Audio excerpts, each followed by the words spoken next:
नमस्कार दोस्तों, स्वागत है आपका स्टार कोचिंग यूट्यूब चैनल पे। इस वीडियो में हम लोग थर्ड सेमेस्टर का मैथ पढ़ेंगे और आज ही स्टार्ट हो रहा है थर्ड सेमेस्टर का मैथ। और ये पहला चैप्टर है अनुपात एवं समानुपात, रेशियो एंड प्रोपोर्शन। ये चैप्टर का नाम है और पहला चैप्टर ही है। और इस चैप्टर पे जितने भी वीडियो बनेंगे पार्ट 1, पार्ट 2, पार्ट 3 ऐसे करके आएगा और इसका प्लेलिस्ट बना देंगे और आप लोग क्रम से प्लेलिस्ट में जाकर वीडियो देख सकते हैं।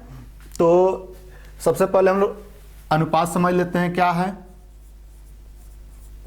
अनुपात। अनुपात को रेशियो भी कहते हैं इंग्लिश में। और अनुपात का प्रयोग कहाँ करते हैं उसको जान लेते हैं। किन्हीं दो राशियों के तुलना जहाँ होती है, जैसे एक राशि ए है और एक राशि बी है, जब इन दो राशियों की तुलना की जाती है तो वहाँ पे अनुपात लगाते हैं। तो ए अनुपात बी हो गया। तो ये दो राशियों की जब तुलना होगी तो ए अनुपात बी लिख सकते हैं। या फिर ए बटे अगर बी दिया हो तो इसको भी हम ए अनुपात बी या ए रेशियो बी लिख सकते हैं। जैसे एक और देखें, एक्स अपान वाई दिया हो तो इसको भी लिख सकते हैं एक्स अनुपात वाई। तो x अपान वाई को x अनुपात y लिख सकते हैं। अगर a रेशियो b दिया हो इसको हम लिख सकते हैं a बटे b। तो अगर कोई राशि भिन्न में दिया हो तो उसे हम रेशियो में लिख सकते हैं, अगर रेशियो में दिया होगा तो उसे भिन्न में लिख सकते हैं। ये बेसिक कंसेप्ट है, आप इसको अभी से समझिए और आगे एकदम बेसिक लेवल से हाई लेवल तक हम मैथ पढ़ाएंगे इस बार। तो पहले छोटी छोटी बातों को हम देखें, उसके बाद धीरे धीरे इसका लेवल बढ़ाएंगे। और समानुपात का प्रयोग कहाँ करते हैं उसको देख लेते हैं। समानुपात और इंग्लिश में से प्रोपोर्शन कहते हैं। तो समानुपात का चिन्ह देखिए, यहाँ पर अनुपात का चिन्ह तो यही है और समानुपात का चिन्ह 4 बिंदु होगा ऐसे। ये समानुपात का चिन्ह है। और जब किन्हीं दो राशियों की तुलना, जैसे मान लीजिए ए और बी दो राशि है, जब किन्हीं दो राशियों की तुलना अगले किन्हीं दो राशियों की तुलना से अगर बराबर हो, जैसे मान लीजिए दो राशि ए और बी और किसी अन्य दो राशि है, जैसे मान लेते हैं यहाँ पे सी और डी, और इन दोनों राशियों की जब तुलना अलग अलग हुआ है, तो जैसे इन दोनों राशियों की तुलना और इन दोनों राशियों की तुलना जब ये दोनों आपस में बराबर होगा तो यहाँ समानुपात का चिन्ह लगता है। तो जब दो राशियों की तुलना की जाए और फिर किसी और दो राशियों की तुलना की जाए और वह दोनों आपस में अगर बराबर होगा तो वहाँ पे समानुपात का चिन्ह लगाएंगे। जैसे एक और एग्जाम्पल देख लीजिए, जैसे एक्स और वाई दो राशि है और इन दोनों राशियों की तुलना की गई है और फिर यहाँ पे पी और क्यू दो राशि है, इन दोनों राशियों की तुलना की गई है और ये दोनों राशि अगर आपस में बराबर होगा तो यहाँ पे समानुपात का चिन्ह लगेगा। और इसको चाहें तो भिन्न में भी लिख सकते हैं x बटे वाई। और समानुपात का मतलब बराबर होता है, तो यहाँ समानुपात का जब चिन्ह लगा है तो ये बराबर होगा, तो यहाँ बराबर का चिन्ह लगा देंगे। और फिर इसको भी जब रेशियो में दिया है तो सिंपल भिन्न में लिख सकते हैं, जैसे यहाँ पे लिखे हैं, ये होगा P बाई क्यू। तो ये कुछ बेसिक चीज़ें हैं, उम्मीद है कि आप यह समझ गए होंगे। अब अनुपात से कैसे क्वेश्चन बनते हैं उसको देख लेते हैं। इसको मिटा दे रहे हैं।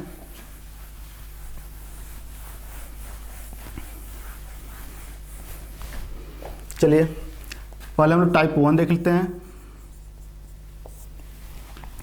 टाइप 1 में क्या है, यदि A अनुपात B बराबर दिया है m n और B अनुपात C दिया है P अनुपात Q, तो A B का रेशियो और फिर BC का रेशियो दिया हो तब कैसे क्वेश्चन बन सकता है। एक क्वेश्चन है तो दो तरह से इस पर क्वेश्चन पूछा जा सकता है। यदि एग्जाम में या क्वेश्चन में दिया है A अनुपात B बराबर m अनुपात n और B अनुपात C बराबर दिया है P अनुपात Q, तो क्वेश्चन कैसे बन सकता है?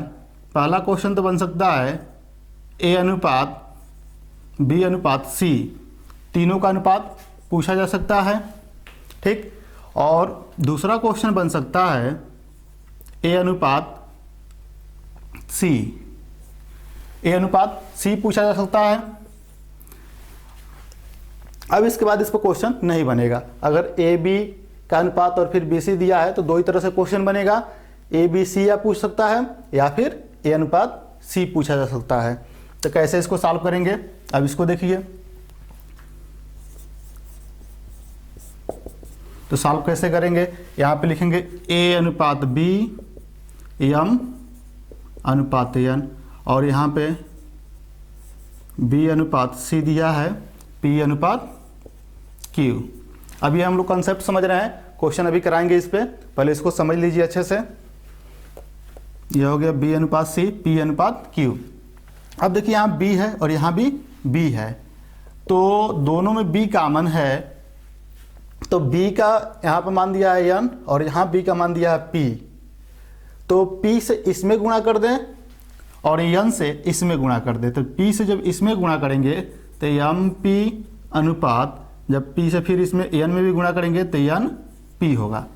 अब यहाँ पे हम क्या करेंगे, यहाँ बी का मान एन दिया है तो इसमें एन से गुणा करेंगे, तो यहाँ हो जाएगा एन पी अनुपात, इसमें भी जब गुणा करेंगे तो होगा एन क्यू।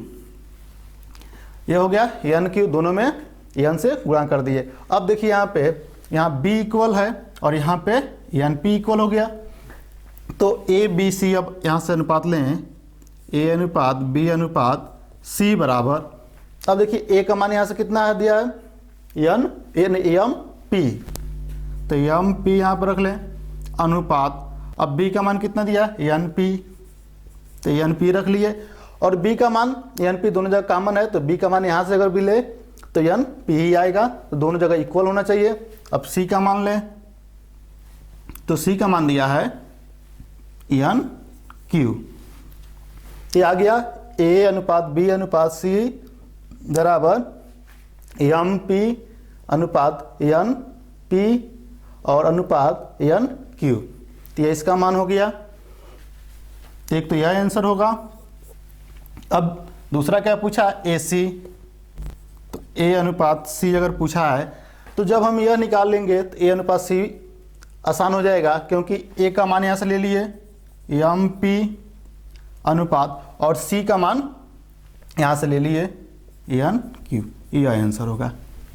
तो उम्मीद है कोई कंसेप्ट आपको समझ में आया होगा। तो जब ऐसे क्वेश्चन देगा एग्जाम में ए बी और बी सी का अनुपात दिया होगा तो दो तरह से क्वेश्चन बन सकता है, ए बी सी का अनुपात और फिर शुरू वाले का और लास्ट वाले का नहीं, ए और सी का अनुपात पूछा जा सकता है। तब ऐसे करेंगे क्वेश्चन, ए बी लिख लेंगे फिर बी सी लिख लिए, और ए बी का वैल्यू कितना दिया है एम एन और बी सी का पी क्यू, फिर यहाँ बी दो जगह है, यहाँ से ए और बी, फिर बी से स्टार्ट हो रहा है, तो बी का गुणांक बी का मान यहाँ कितना दिया है एन, तो दूसरे वाले इक्वेशन में एन से गुणा और इसमें बी का मान यहाँ पी दिया है तो इसमें पी से गुणा, तो पी से गुणा करेंगे तो एम पी अनुपात और इसमें पी से गुणा करेंगे तो एन पी, और इसमें क्या करेंगे एन से गुणा करेंगे तो एन पी अनुपात एन क्यू। अब ए बी सी लिख दिए, तो ए का मान यहाँ से एम पी और बी का मान एन पी और सी का मान यहाँ से एन क्यू। अब ए अनुपात सी जब लेंगे तो इसका शुरू वाला इसका लास्ट वाला लिख लिए। अब इस पे एक क्वेश्चन देख लेते हैं। यह क्वेश्चन ही समझिए था, जैसे यहाँ पे 2:3 और यहाँ पे 4:5 कर दिए, और क्वेश्चन सेम यही रहेगा। तो इसमें हमें ए अनुपात बी अनुपात सी निकालना होगा, फिर वैसे ही सॉल्व करेंगे। सॉल्व होगा यह, तो ए अनुपात बी बराबर यह 2:3 दिया है, और यहाँ पे बी अनुपात सी बराबर दिया है 4:5। अब यहाँ देखिए बी है और यहाँ भी बी है, तो यहाँ बी का मान 3 है और यहाँ बी का मान 4 है। तो जब यहाँ बी का मान 3 यहाँ बी का मान 4, तो 4 से इसमें गुणा कर दें और 3 से इसमें गुणा कर दें। तो पहले 4 से इसमें गुणा करेंगे तो 4 दूना 8, फिर 4 से गुणा इसमें करेंगे तो 4 तियाँ 12। अब देखिए फिर यहाँ b का मान 3 है तो 3 सब दूसरे वाले में गुणा करेंगे, तो जो b का मान मिलेगा दूसरे वाले में गुणा करेंगे। तो यहाँ पर 3 से गुणा करेंगे तो 3 चौको 12, यह अनुपात है तो अनुपात। अब 3 से गुणा फिर 5 में करेंगे तो 3 5 15। गुणा देखिए दोनों में करेंगे, एक में करेंगे तो गलत हो जाएगा। अब ये बता रहे हैं क्यों गुणा दोनों में करते हैं, तो कोई चेंज नहीं होता, अगर एक में कर देंगे तो गलत हो जाएगा। अभी बताएंगे उसको लास्ट में। अब यहाँ से हम ए बी सी निकाल सकते हैं, तो ए अनुपात बी अनुपात सी। तो ए अनुपात बी अनुपात सी जब लिखेंगे तो ए का मान कितना है यहाँ से 8, बी का मान 12 और यहाँ भी देखिए 12 ही आया है, दोनों इक्वल है। और फिर सी का मान यहाँ से 15 दिया है, तो यह 15 हो जाएगा। अब फिर दूसरा क्वेश्चन क्या दिया है, ये तो पहला क्वेश्चन था। अब दूसरा क्वेश्चन ए सी पूछा है, तो ए अनुपात सी बराबर ए का मान कितना है 8 और बी का मान 15 दिया है, यानी बी ने सी का मान 15 दिया है। एक तरीका और है क्वेश्चन करने का, अगर क्वेश्चन में ए अनुपात बी और बी अनुपात सी दिया है, जैसे यहाँ पे ए अनुपात बी 2 संबंध 3, बी अनुपात सी बराबर 4 संबंध 5। संबंध भी इसको कर सकते हैं, अनुपात भी कर सकते हैं, रेशियो भी कर सकते हैं, बातें की है। तो अगर ए बी सी का अगर रेशियो न पूछे, डायरेक्ट ए और सी का पूछ दे, शुरू वाले का और लास्ट वाले का। जैसे आप देखिए ए अनुपात बी बराबर दिया है 2 संबंध 3 और बी अनुपात सी बराबर दिया है 4 अनुपात 5। तो अगर हम ए अनुपात सी निकालेंगे तो डायरेक्ट इन दोनों का अगर गुणा कर दें, जैसे 4 दूना 8 और इन दोनों का जब गुणा कर देंगे तो 15, डायरेक्ट आंसर निकल के आ जाएगा। तो उम्मीद है कि दोनों तरीका आपको समझ में आया होगा। ऐसे भी क्वेश्चन कर सकते हैं, अगर ए बी सी निकाल ले तो ए सी भी निकालना आसान हो जाएगा। लेकिन अगर ऐसे आप देखिए सी होगा, अगर ऐसे यहाँ पे ए सी निकाल देंगे तो ए बी सी निकालना मुश्किल होगा, तो ए बी सी हम ऐसे ही गुणा करके निकाल लेंगे। तो उम्मीद है कि ये कंसेप्ट आपको समझ में आया होगा। उस पर एक क्वेश्चन था, ये वीडियो थोड़ा सा लंबा होगा लेकिन अंत तक जरूर देखिएगा, बहुत सारा कंसेप्ट आपका क्लियर हो जाएगा। चलिए अब दूसरा कंसेप्ट देखते हैं। कंसेप्ट यही रहेगा, थोड़ा सा इसमें एक पद और बढ़ जाएगा।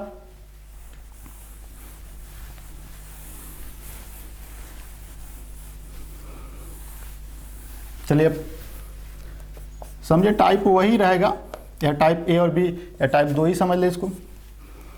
तो ए अनुपात बी अगर दिया है, यहाँ पे यम एन मान लें, और फिर बी अनुपात सी दिया है पी अनुपात क्यू, और सी अनुपात डी दिया है आर अपान एस।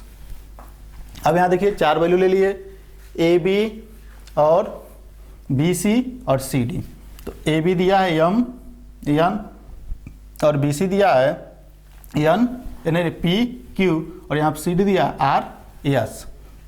तो जब इस तरह से देगा 4 अगर पद देगा, जैसे ए बी सी डी, अगर ए बी सी और डी 4 पदों में क्वेश्चन बनता है, तब देखिए कैसे कैसे क्वेश्चन बनेगा। अगर 4 पद देता है तब, तो पहला क्वेश्चन तो ऐसे बन सकता है ए अनुपात बी अनुपात सी अनुपात डी, चारों का एक साथ पूछा जा सकता है।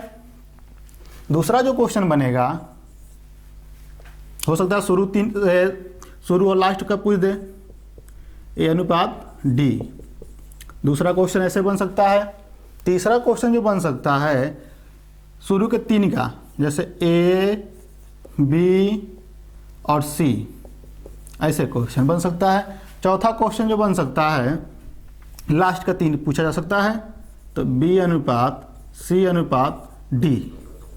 तो ऐसे 4 तरह से क्वेश्चन बन सकता है, इससे ज़्यादा इस पर क्वेश्चन नहीं बनेगा। तो यही 4 क्वेश्चन हमें समझना होगा, कैसे क्वेश्चन चारों करेंगे। अभी इसके पहले जैसे किए थे उसमें 3 पद था, इसके पहले वाले में ए बी सी 3 पद था, तो ए बी सी का मान जब निकाल लिए थे तो ए डी ए उसमें ए और सी निकल गया था। तो वैसे ही अगर हम इसको केवल निकाल लें तो तीनों अपने आप सॉल्व हो जाएगा, या तीनों सॉल्व कर सकते हैं। तो उसके लिए हमें ए बी सी डी अगर निकाल दें तो हम तीनों सॉल्व कर सकते हैं। तो चलिए इसको देख लेते हैं, ए बी सी डी कैसे निकालेंगे। अगर ए डी डायरेक्ट निकालना होता, केवल क्वेश्चन में ए डी अगर दिया होता, तब तो इन तीनों का पहले वाला फिर इन तीनों का बाद वाला लास्ट वाला गुणा कर लेंगे तो ए डी निकल जाएगा। अभी वही बता रहे हैं। तो पहले हम लोग ए बी सी डी, अब यहाँ पे हम गुणा करके बैलेंस नहीं करेंगे। अगर 3 पद तक दिया रहेगा तो हम गुणा करके बैलेंस कर सकते हैं, लेकिन 4 पदों में बहुत मुश्किल होगा। तो इसके लिए एक तरीका बता रहे हैं, उसको सीख लीजिए। यहाँ देखिए ए अनुपात बी दिया है, एम अनुपात एन, और बी अनुपात सी दिया है, पी अनुपात क्यू, और सी अनुपात डी दिया है, आर अनुपात एस। तो ऐसे दिया है। अब हमें चारों का अनुपात निकालना है। यहाँ देखिए ए अनुपात बी अनुपात सी अनुपात डी बराबर, तो पहले ए जब निकालेंगे तो इन तीनों का गुणा कर लें। तो एम पी आर, इन तीनों का गुणा कर लिए। फिर एक और यहाँ पाएगा, इसको छोड़ दीजिए, एक और यहाँ पाएगा पद, इन दोनों पदों को छोड़ दीजिए। फिर डी वाला जब निकालेंगे तो इन दोनों साइड का गुणा कर लें। थोड़ा समझ लीजिए, आप वीडियो को बस थोड़ा ध्यान से देखिए, अपने आप सब कुछ समझ में आएगा। और वीडियो देखने के बाद जितना भी इस पर क्वेश्चन कराया जाता है उसको अपने मन से भी करने की प्रैक्टिस कीजिए। ये तो 2 हो गया, ए और डी का निकाल दिए। इन तीनों का गुणा कर देंगे तो ए का मान आ जाएगा, फिर इन तीनों को गुणा करेंगे तो लास्ट वाले डी का मान आएगा। अब बी और सी, तो बी और सी कैसे करेंगे उसको देखिए। इसका एन लेंगे, इसको लेंगे इसके साथ और इसके साथ, तो एन के साथ एन, फिर पी आर, यह हो गया डी का बी का मान।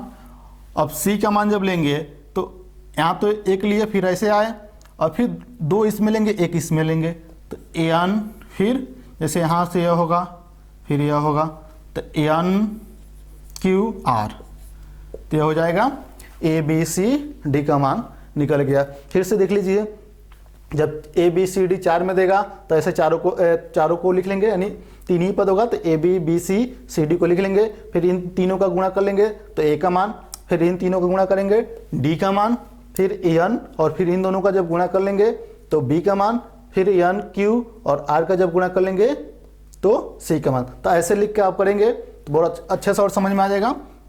ऐसे इसके साथ, फिर इन दोनों को लेकर इसके साथ। अब ए बी सी डी निकाल लिए। अब ए डी अगर निकालना हो तो शुरू वाला और लास्ट वाला ले लेंगे, एम पी आर अनुपात एन क्यू एस। अब इसके बाद अगर हमें दूसरा क्वेश्चन का तीसरा क्वेश्चन करना हो, शुरू का 3 ए बी सी, ए अनुपात बी अनुपात सी, तो इसमें शुरू का 3 ले लेंगे, तो हो जाएगा ए अनुपात बी अनुपात सी बराबर एम पी आर अनुपात एन पी आर, यहाँ पे तो एम पी आर है, एन पी आर अनुपात एन क्यू आर। अब तीसरा देख लीजिए, चौथा क्वेश्चन, लास्ट का 3 बी अनुपात सी अनुपात डी। अब इसमें लास्ट का 3 ले लेंगे तो हो जाएगा एन पी आर अनुपात एन क्यू आर अनुपात एन क्यू एस। कितना आसान है, अगर ए बी सी डी निकाल लेते हैं, बस इसी को समझना है। अगर ये समझ लिए तो बाकी इस पर जितना भी क्वेश्चन बना दे आप क्वेश्चन कर सकते हैं। तो उम्मीद है ये आपको समझ में आया होगा। अगर नहीं समझ में आया होगा तो एक बार वीडियो फिर दोबारा देख लीजिए, समझ में आ जाएगा। तो अब इस पर एक क्वेश्चन देख लेते हैं, इसे मिटा दे रहे हैं।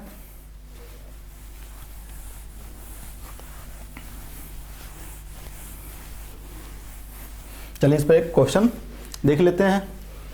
तो इस पर क्वेश्चन है ए अनुपात बी बराबर 2 अनुपात 3 और बी अनुपात सी बराबर दिया है 4 अनुपात 5 कर दे रहे हैं, और सी अनुपात डी बराबर 7 अनुपात 8। अब फिर वही क्वेश्चन चारों बना ले। तो क्वेश्चन हो गया आपका, तो ए अनुपात या बी होगा ए अनुपात बी अनुपात सी अनुपात डी। यह भी पूछा गया इसमें पहला क्वेश्चन। दूसरा क्वेश्चन ए अनुपात डी। फिर तीसरा क्वेश्चन ए अनुपात बी अनुपात सी अनुपात डी, ये भी पूछा जा सकता है। फिर चौथा क्वेश्चन बन सकता है लास्ट का 3 बी अनुपात सी अनुपात डी। तो 4 क्वेश्चन पूछा जा सकता है। तो चारों क्वेश्चन को करने से पहले हम पहले क्वेश्चन को ही बस सॉल्व करेंगे। अगर पहला क्वेश्चन सॉल्व कर लिए तो बाकी 3 सॉल्व हो जाएगा।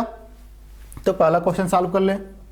तो पहले हम सॉल्व में इसको लिख लें, ए अनुपात बी बराबर 2 अनुपात 3, बी अनुपात सी बराबर 4 अनुपात 5 और सी अनुपात डी बराबर 7 अनुपात 8। तो यहाँ हम लिख सकते हैं ए अनुपात बी अनुपात सी अनुपात डी बराबर, फिर इन दोनों का गुणा कर लें। देखिए वहाँ डायरेक्ट गुणा करके मत लिखिए, यहाँ पर गुणा करके दिखा भी दीजिएगा तो अच्छा रहेगा। तो 2 गुणे 4 गुणे 7 होगा, ये 4 गुणे 7 हो जाएगा अनुपात। अब फिर 2 को हम छोड़ दें यहाँ पे, या 2 को हम समझ ही चुके हैं कि पहले इसको लेंगे, 3 के बाद 4 होगा, फिर 7 होगा, फिर अनुपात।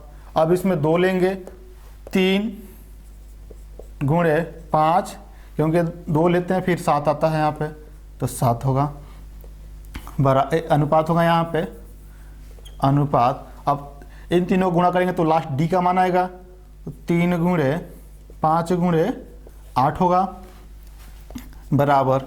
अब इसका गुणा कर लें, या पहले देख लें इसमें, क्योंकि हम काटते भी हैं, रेशियो जब लेने के बाद इक्वल जब आ जाता है तो उसको काट देते हैं।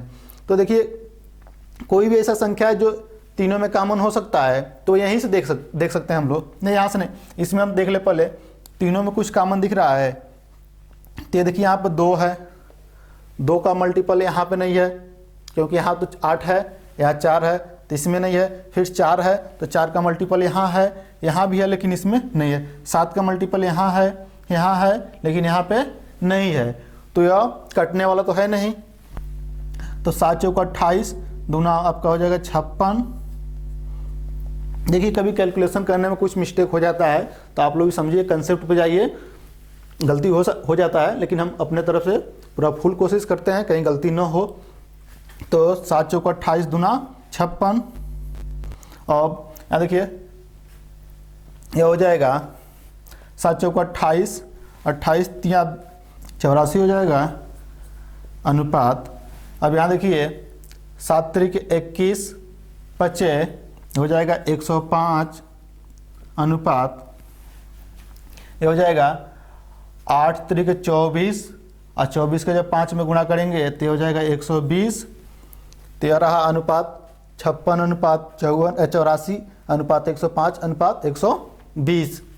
अब बी इस यहाँ पे ए अनुपात अगर डी निकालें, दूसरा क्वेश्चन, तो ए अनुपात अगर डी निकालते हैं तो शुरू वाला और लास्ट वाले ले लेंगे, तो 56 अनुपात 120 हो जाएगा।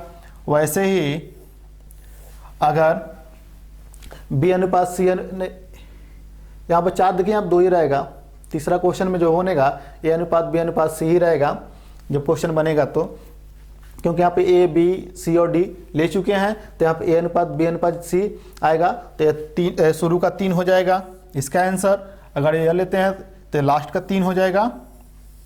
तो देखिए कितना आसान है, अगर हम ए अनुपात बी अनुपात सी अनुपात डी अगर निकाल लेते हैं तो बाकी ए डी भी निकाल सकते हैं, ए बी सी अनुपात भी निकाल सकते हैं और बी अनुपात सी अनुपात डी भी निकाल सकते हैं। तो कितना आसान है क्वेश्चन। चलिए अब इस पर एक और क्वेश्चन देख लेते हैं, इसे मिटा दे रहे हैं।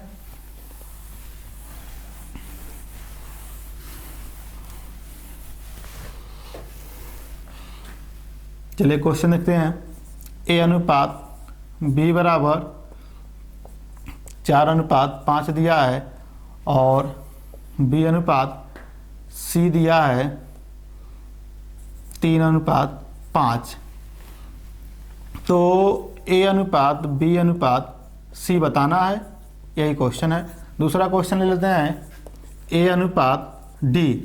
तो ए अनुपात बी अनुपात सी बराबर क्वेश्चन मार्क और ए अनुपात डी।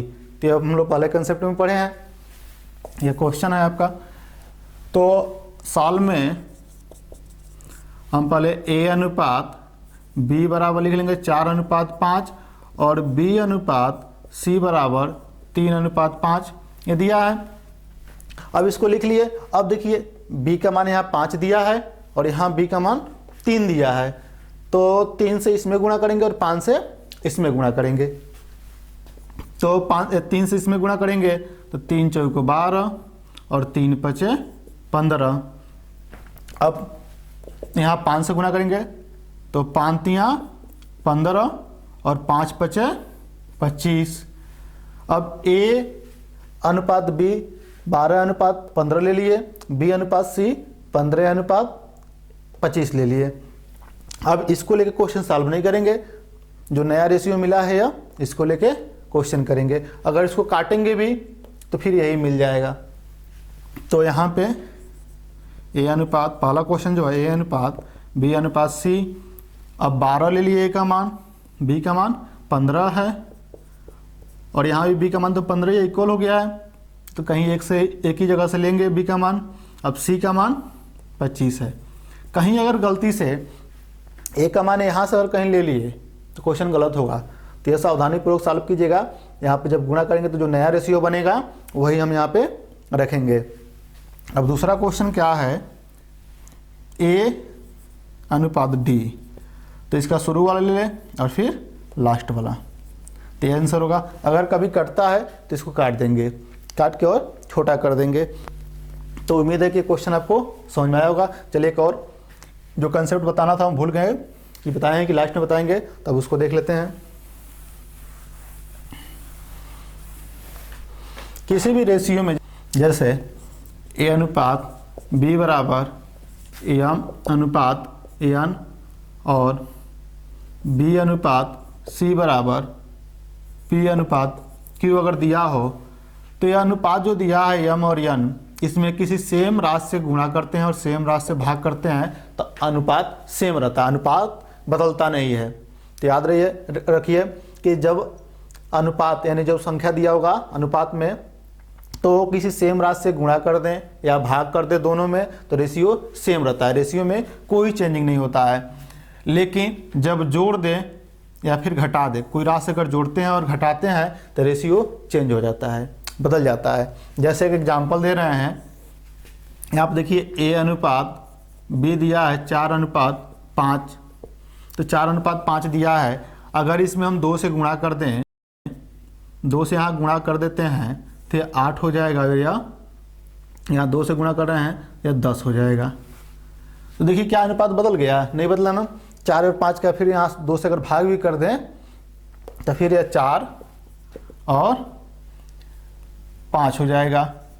लेकिन यहाँ पे अगर कोई राशि अगर जोड़ दें, उसमें अगर 4:5 है, कोई अगर एक जोड़ दें या 4 ही जोड़ देते हैं 8 हो जाएगा, और 4 इसमें जोड़ेंगे तो 9 हो जाएगा। अनुपात देखिए 8 और 9 का आ गया, और हमें पता भी नहीं चल पा रहा है कि हम इसके पहले कौन सा अनुपात इसका था, लेकिन यहाँ तो हमें पता चल जा रहा है। अगर 4 और 5 का अनुपात दिया है, अगर इस बार हम 4 से गुणा कर दें तो 4 चौको 16 हो जाएगा और 4 पचे 20।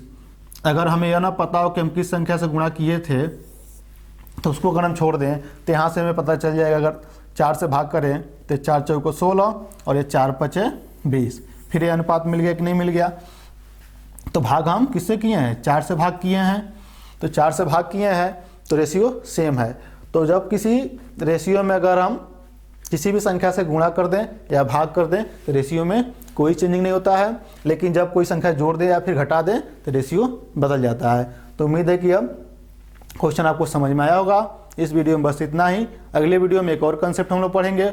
अभी रेशियो अनुपात और समानुपात पे कंटिन्यू वीडियो बनेगा, और जैसे चैप्टर समाप्त होगा तो अगला चैप्टर शुरू किया जाएगा।